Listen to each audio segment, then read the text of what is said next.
Guys आज हम पढ़ने वाले हैं 12th क्लास की हिस्ट्री चैप्टर 7 जिसका नाम है एक साम्राज्य की राजधानी विजयनगर। ठीक है गाइस, इसके बारे में हमें क्या करना है, पढ़ना है। विजयनगर फर्स्ट ऑफ ऑल कहाँ पे है? कर्नाटक में है। ठीक है गाइस, कर्नाटक में है। स्टार्ट करते हैं हम अपने फर्स्ट टॉपिक से जिसका नाम है हम्पी की खोज। सबसे पहले हमें ये जानना जरूरी है कि हम्पी होता क्या है। हम्पी गाइस एक तरीके का क्या होता है, खंडर। एक नाम दिया गया है हम्पी की खोज। हम्पी मतलब बहुत प्राचीन काल से चला आ रहा। ठीक है, मतलब वो क्या हो रहा है, अब धीरे धीरे खंडर के रूप में हो गया, उसे हम्पी कहते हैं। ठीक है, हम्पी नाम भी है जगह का। ठीक है, सो गाइस हमारा जो पहला पॉइंट है वो कहता है पहला मानचित्र तैयार किया कर्नल कॉलिन मैकेंजी जो ईस्ट इंडिया कंपनी में कार्यरत थे। ठीक है, ईस्ट इंडिया कंपनी में कौन कार्यरत था? एक बंदा जिसका नाम है कर्नल कॉलिन मैकेंजी। ठीक है, अब इसे तीन तीन नाम एक साथ है इसका। ठीक है, पर्सन तो एक ही है, तो इसीलिए आप क्या करिएगा, तो मैकेंजी नाम याद रखिए। ठीक है, क्या? मैकेंजी, या इसको शॉर्ट फॉर्म में बोलेंगे के।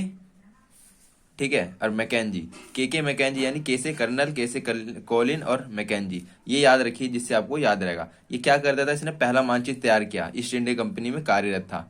ठीक है, यानी एक तरीके से इसका काम क्या था, मानचित्र बनाने का। इसके अलावा इसके दो काम और थे जिसको हम आगे आने वाले टॉपिक में पढ़ रहे हैं। ठीक है, सेकंड हमारा जो पॉइंट है वो कहता है इस शहर तथा साम्राज्य के पुनर्निर्माण के लिए स्रोत का विदेशी यात्रियों के वृत्तांतों तथा तेलुगु, कन्नड़, तमिल आदि संस्कृत में लिखे गए साहित्य में मिलन किया गया।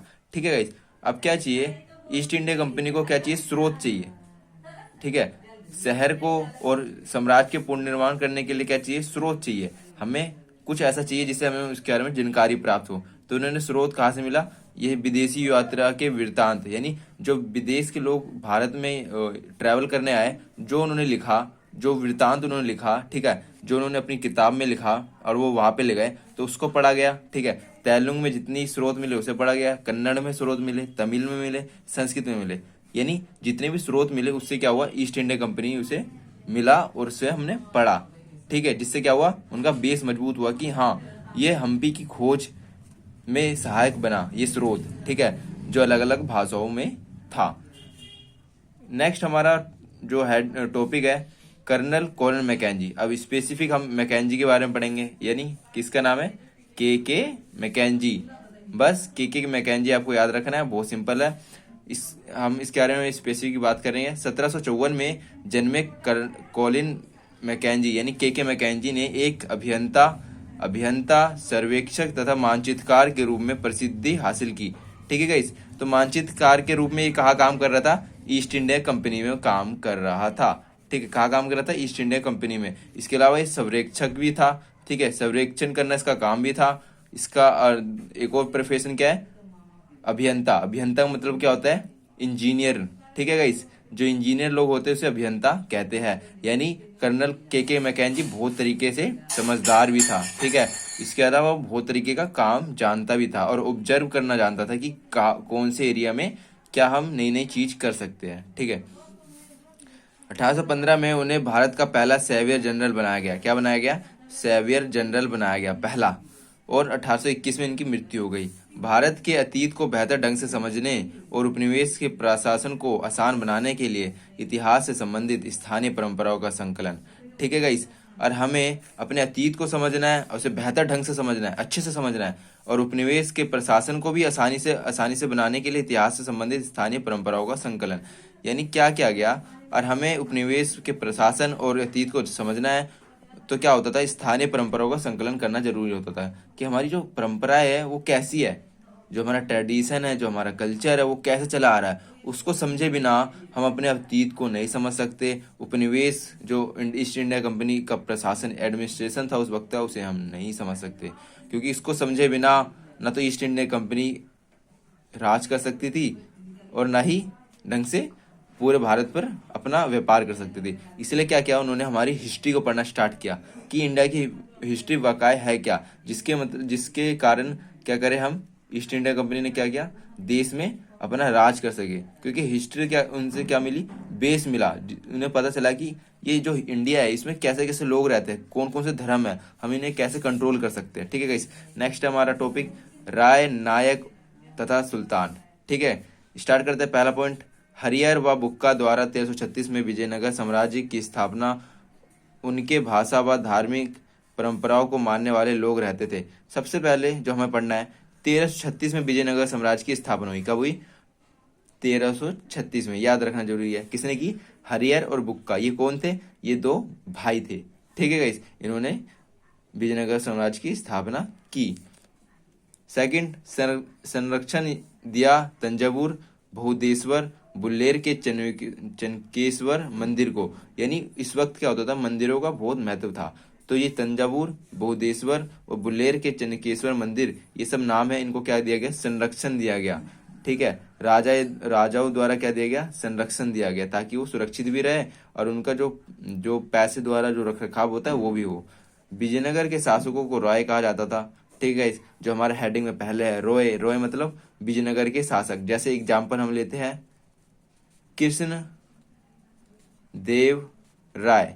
ठीक है, क्या लगा? राय लगा लास्ट में। तो राय किसको डेडिकेट करता है, यानी लोकेट करता है? राय डेडिकेट करता है शासक को, यानी किंग को, कौन वहां पे रूल कर रहा है। तो कृष्णदेव राय हमने दिया क्योंकि कृष्णदेव राय एक शक्तिशाली शासक था, इसीलिए।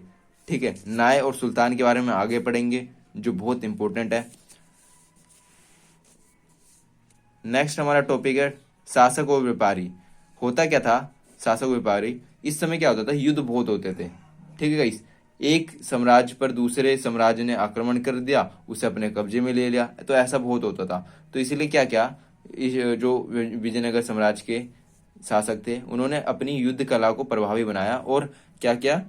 अपनी युद्ध कला को प्रभावी बनाया और अपने आप को शक्तिशाली बनाने के लिए बहुत तरीके का उन्हें टिप्स एंड ट्रिक्स अपनाए। ठीक है, जैसे युद्ध कला में घोड़े महत्वपूर्ण इसलिए थे, उन्हें अरब व मध्य एशिया से घोड़े को आयात करते थे। यानी सबसे पहला जो घोड़े थे वो इस समय बहुत इंपॉर्टेंट थे। क्यों?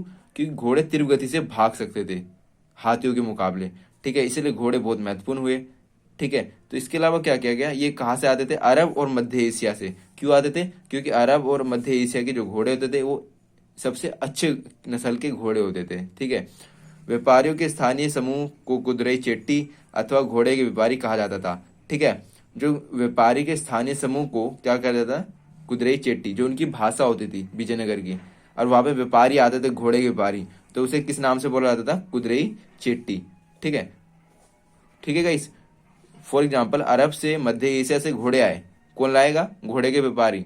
तो घोड़े के व्यापारी जब घोड़े को लाएगा कहाँ पे? विजयनगर साम्राज्य में। ठीक है, विजयनगर साम्राज्य में लाएगा, तो इस साम्राज्य के लोग उसे क्या बोलेंगे? कुदरई चेट्टी आ गए। कुदरई चेट्टी यानी घोड़े के व्यापारी आ गए। ठीक है, नेक्स्ट, मसाले, वस्त्रों व रत्नों के लिए प्रसिद्ध था। क्या? विजयनगर साम्राज्य। ठीक है गाइस, मसालों के लिए, वस्त्रों के लिए और रत्नों के लिए। क्योंकि गाइस विजयनगर साम्राज्य गरीब नहीं था, ये बहुत रिचिस्ट और बहुत खुशहाल विजयनगर साम्राज्य था। ठीक है, विजयनगर यानी विजयों का शहर। विजय यानी अपनी जो नाम ही में इनका क्या है? विनिंग, एक पावर है। और यहाँ के लोग गरीब भी नहीं थे, इसीलिए रत्नों, वस्त्र, मसाले इन सब के लिए प्रसिद्ध था। शहरों के लोग रत्नों और आभूषणों की मांग करते थे। व्यापार से प्राप्त राजस्व के कल्याण समाज में लगाते थे। ठीक है, क्या होता था? ये रत्ने और आभूषणों की मांग करते थे, क्योंकि हमने बताया कि ये गरीब जनता नहीं थे, यहाँ पर अमीर थे। ठीक है, अमीर लोग क्या करेंगे? जो विलासिता की चीजें जैसे रत्न हो गए, आभूषण हो गए, ठीक है, स्टेटस की चीजें, सिंबल की चीजें, तो उनको ज्यादा खरीदना पसंद करते थे। वहीं पे हमने देखा कि व्यापार से जितना प्रॉफिट होता है उससे टैक्स मिलता है, व्यापार से बिजनेस करने से, तो उसको उस टैक्स को कहाँ लगाते हैं? समाज के कल्याण में लगाते हैं। ठीक है गाइस।